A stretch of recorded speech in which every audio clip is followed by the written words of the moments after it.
ప్రియులారా, మత్తయి సువార్త 8వ అధ్యాయము 25-26 వచనాల్లో అంటే యేసుప్రభు వారి శిష్యులు సముద్రంలో ప్రయాణం చేస్తున్నప్పుడు అలల చేత ఏంటంటే కదలటం చూసి వాళ్ళు కంగారు పడి యేసుప్రభుని లేపి నీకు చింత లేదా అని అడిగినప్పుడు ఆయన అల్ప విశ్వాసులారని గద్దించడం చూస్తాం కదా.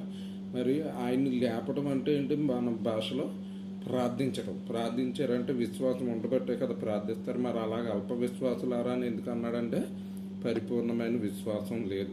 అంటే ఆయన్ని అడగటం కొంతవరకే, కానీ ఏంటంటే అప్పటికే ఆయన్ని వెంబడిస్తున్న ఆ శిష్యులు ఆయన నామంలో అద్భుతాలు చేశారు. ఆయన అద్భుతాలు చేయడం చూశారు. ఆయన కూడా ఒక చోట చెప్పడం జరిగింది, నా యందు విశ్వాసం ఉంచువాడు నాకన్నా గొప్ప కార్యాలు చేస్తాడని ఆయన ఏంటంటే తిరుగువేయబడే ముందు చెప్పడం జరుగుద్ది అనమాట. అలాగా ఏంటంటే ఆయన చూసిన వాళ్ళు ప్రభు ఉన్నాడు కదా, ఆయన చూసుకుంటాడు అనే విశ్వాసంతో అలా మాట్లాడకుండా ఉండాలి. లేదా ఇప్పుడు మన భాషలో ఏంటంటే ఆయన మార్కు సువార్త 16వ అధ్యాయం 17-18 వచనాల ప్రకారం సమస్తమైన దురాత్మలు ఇలాగ అన్నిటి మీద అధికారం ఉంది మనకి. కాబట్టి అంటే ఫుల్ ఫెయిత్, పర్ఫెక్ట్ ఫెయిత్ అంటే ఏంటంటే ఇలా నాయన నాకు ఈ సమస్య వచ్చింది, ఈ సమస్య నుండి విడిపించని ప్రార్థించటం కాదు.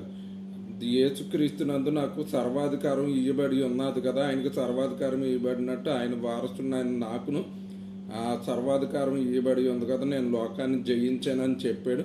కనుక నేను ఆయన నామం నాకు ఇవ్వబడింది కాబట్టి ఆ నామంలో ప్రతి మోకాలు వంగాల్సిందే కదా అని జ్ఞాపకం చేసుకుని యాకోబు పత్రికలో మనం చూసినట్టు ఏంటంటే దేవునికి లోబడి ఉండటం అనగా ఆయన మాటకు విధేయత చూపి ఆయన మాట యందు విశ్వాసం ఉంచి నాకు కూడా ఆయనకు సర్వాధికారం ఇవ్వబడినట్టు నాకు కూడా సర్వాధికారం ఇవ్వబడి ఉన్నది అని నమ్మి విశ్వసించి నాకన్నా గొప్ప కార్యాలు మీరు నా యందు విశ్వాసం ఉంచే వాళ్ళు చేస్తారని నమ్మి ఏంటంటే అపవాదిని యేసు నామములో ఆ సమస్య ఏదైతే ఉందో దాన్ని గద్దిస్తే ఆ ప్రాబ్లం సాల్వ్ అయిపోద్ది. అది యేసుప్రభు మన నుండి కోరుతున్నటువంటి విశ్వాసం. కనుక మీరు ఆ ప్రకారం చేసి యేసుప్రభు వారిని మీ విశ్వాసం ద్వారా ఆయన మహిమపరచాలని చెప్పి ఆయన మహిమను మీరు చూడాలని చెప్పి యేసుక్రీస్తు నామమున మిమ్మల్ని కోరుతున్నాను. దేవుడు తన పరిశుద్ధ వాక్యం దీవించును గాక.